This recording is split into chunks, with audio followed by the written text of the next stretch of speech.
This is Columbus Concerns, a public affairs presentation of North American Broadcasting. Here's your host, Mark News. And thanks so much for joining us this morning on Columbus Concerns. This week, the Columbus City Schools announced that schools will be virtual only when they start this fall because of the COVID-19 outbreak. Kids will not be in the school buildings. They'll be at home on their laptops or their home computers doing their schoolwork from home. Dr. Talisa Dixon is the superintendent of schools. She met with the press this week along with Mayor Andrew Ginther, the head of the City Health Department, Dr. Myshika Roberts, and City Council President Shannon Hardin. We'll start off this morning with Dr. Talisa Dixon of the Columbus City Schools on Columbus Concerns. Safety must be everyone's top priority. Providing a safe learning environment for our students and staff is always a tremendous responsibility. During this very serious COVID-19 pandemic, that responsibility has life and death ramifications. Fast forward just 11 days to today. The public health conditions have worsened. The spread of new COVID-19 infections continues to increase dramatically in the city of Columbus and within our school district boundaries and zip codes. Although it was our hope that we could return to some form of in-person learning in September, the risk of bringing back 50,000 students and 10,000 employees to our buildings in the fall is far too great. Even with the use of all the social distancing protocols that we all know about, we cannot take the risk. Therefore, Columbus City Schools will begin the 2020-2021 school year fully remote, meaning all virtual learning, for grades pre-K through 12. We will operate in a completely virtual learning environment through at least the first quarter, which is Tuesday, September 8th through Tuesday, October 27th. It is important to understand that virtual learning this fall will be different than the online classes that began in March and April, when the school buildings were closed by Governor DeWine's order. Prior to September 8th, our teachers and staff will participate in training for a new curriculum. Teachers will be in contact with their students on a frequent and regular basis. Parents will receive information next month from their school principal.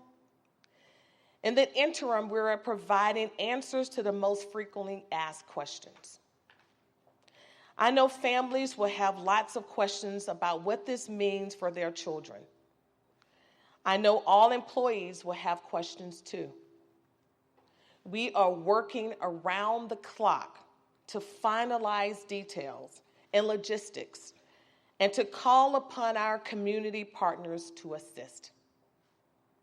As the largest public school district in Ohio, we have a lot of work to do and details to complete. We'll also provide information next month regarding how to access additional services for educational support, social and emotional support, breakfast and lunch grab-and-go sites, technology, and other basic needs for our families. The district will continue to engage with families and staff and seek feedback through the first quarter of the year to make any necessary adjustment to learning environments. I understand that this news of starting back in the fall with a fully virtual learning model will please many parents and families and many employees. I also know that there are many throughout the CCS community that would not be pleased with this decision. However, ultimately, safety and health concerns led to a final decision that would keep all of us safe as we work collectively to lower the rate of COVID-19 infections. With a mission to protect the health and safety of students, families, staff, and the community at the forefront of our decisions, CCS will continue to monitor public health conditions within its boundaries before determining when it is safe and practical to begin in-person learning experience. Thank you. And now I would like to welcome Mayor Andrew Ginther to the podium to say a few words.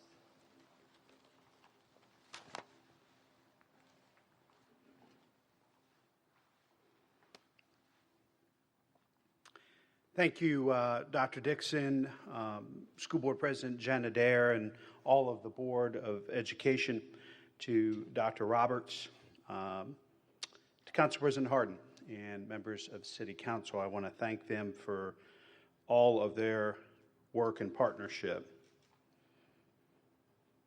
When I was in the 4th grade as a student in Columbus City Schools, I had the awesome blessing of having the greatest teacher I ever had in my life. Her name was Ruth Hale. She taught the 4th grade at Brentnell Elementary School. She was married to a powerhouse academic, Dr. Frank Hale of Nebraska, Kenyon, and Ohio State, but Mrs. Ruth Hale could hold her own in any classroom around the world. It's my favorite year in school, and she was my favorite teacher. We had to study online body systems and do book reports every week, not chapter books, or not picture books, chapter books, she would say, chapter books. And I was struggling one week to find the right chapter book, and she introduced me to a biography on Robert Kennedy. I had heard of John Kennedy, his older brother, but didn't know anything about Robert Kennedy. And it helped to launch me into a career in public service that Mrs. Hale fostered and nurtured during the course of our time together. One quote from Robert Kennedy that comes to mind a lot lately goes like this: "All of us might wish at times that we lived in a more tranquil world, but we don't. And if our times are difficult and perplexing, so are they challenging and filled with opportunity." Leaders are often faced with tough decisions. I cannot think of a year when we've been faced with more of them. I know that this decision to postpone in-person classes for Columbus City Schools is a difficult one for Dr. Dixon and the school board. And I know it will be difficult for teachers and families too. But I applaud Dr. Dixon for working closely with Dr. Roberts and basing her decision on the data and the science that is available to us today. Last week, the City of Columbus announced that we are providing $7 million for our CARES Act funding for Columbus City Schools so they can provide a Chromebook and internet for every student in the district. We believe that will be a game changer in how we manage this transition and a foundation for the future of virtual learning, an incredible opportunity to attack inequities and disparities that exist. I know that Dr. Dixon and the school board are also taking extra time for additional training for teachers in how to engage students virtually, and probably some help for some parents too. I've had to engage in a little virtual education of my little one here in the last year or so, and I have a lot to learn from educators. This is the definition of leadership: turning a trial into an opportunity, and in this case, to engage and teach differently. The situation we are now in is not permanent, but actions we take today will help us emerge on the other side stronger and safer. In the meantime, we must focus our attention on assuring that our young people remain healthy, engaged, challenged with academic rigor by their professionally trained educators, albeit being delivered differently than we had hoped for the time being. It's now my pleasure to introduce our leader and a great public health advocate for this community, Dr. Myshika Roberts.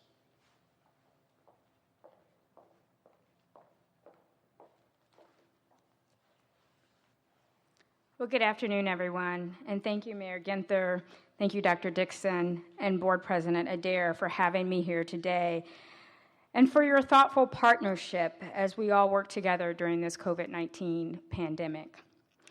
I know these are very trying times, and Columbus Public Health is proud to work with you, along with you, to protect all Columbus City School students, teachers, staff, as well as their families. Really, we're helping our entire community.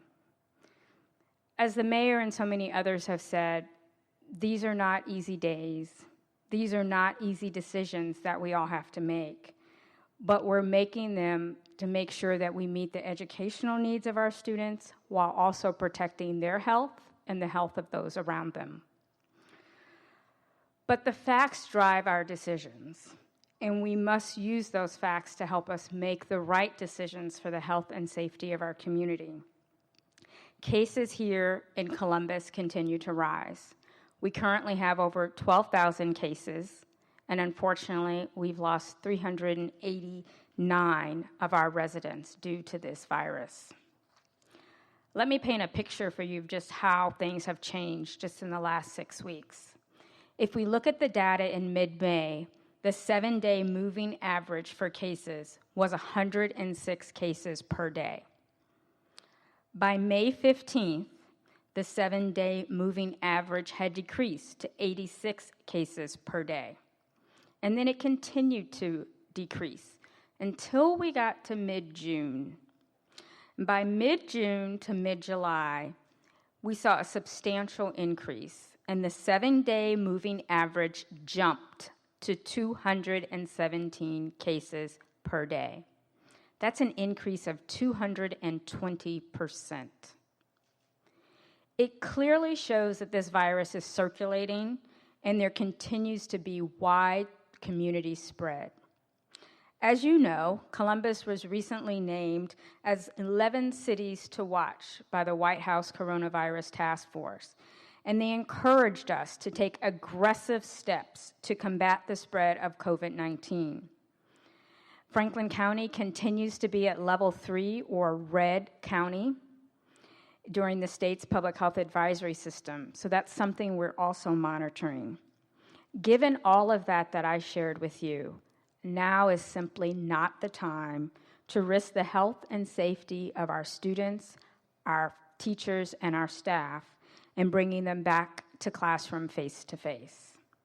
Until we can reverse these trends, children and their families and our entire school community are at risk, and we must do everything we can to protect them and prevent the spread of COVID-19.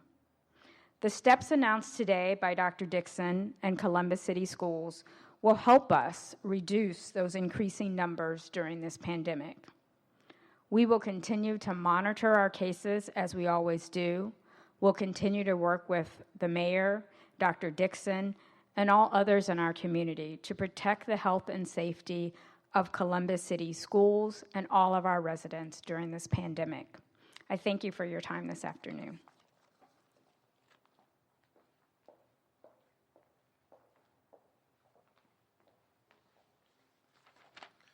Thank you, Dr. Roberts. Thank you for your guidance during this incredibly difficult time. To our mayor, thank you for your partnership and your leadership. To our superintendent, what a couple of New Year's this have been for you.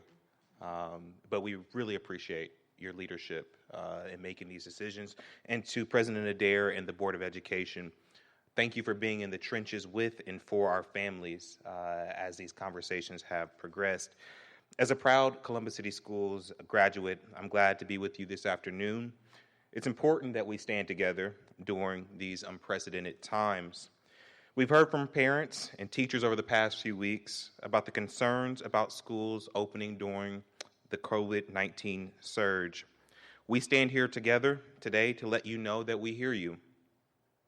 This is an incredibly difficult situation facing our community, and we have to do the basic things as individuals and as organizations to limit the spread of this virus. As individuals, we know what we have to do, and we get these directions from Dr. Roberts. We have to minimize the amount of people that we are around. We can't invite all of our friends and family over to our backyard cookouts.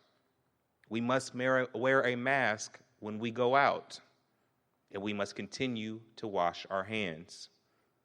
But in order to make sure individuals can do the right thing, organizations need to lead.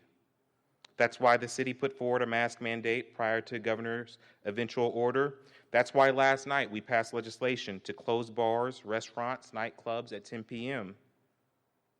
And that's why council voted unanimously with the leadership of my colleague, Chair Elizabeth Brown, to approve laptops for 20,000 students bought with dollars, federal dollars, from our leaders like Joyce Beatty, Sherrod Brown, and our congressional delegation. The decision to go virtual is not an easy one, as everyone has stated. However, it is necessary. It's necessary if we want to keep our children safe, if we want to keep our families safe, if we want to keep our teachers, our bus drivers, and so many more protected. Going completely virtual to start this school year will save lives and prevent the spread of this deadly disease. But this is a huge challenge for our schools, and that's why we all must stand together. Council is committed to our youth, and we will have to continue to work with Dr. Dixon, her team, the school board, to wrap services around our young people to address the many needs that we know will come because of this decision. Our kids won't be able to make the strides they need to unless the entire community,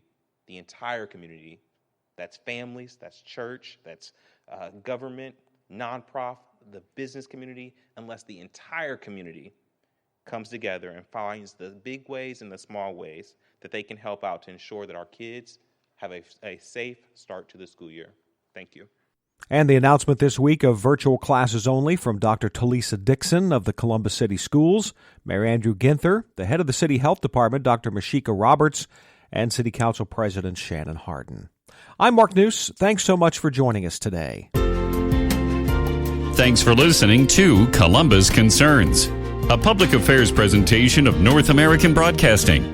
You can send questions or comments about today's show to Columbus Concerns in care of this station, 1458 Dublin Road, Columbus 43215, or email us at columbusconcerns@napcomedia.com.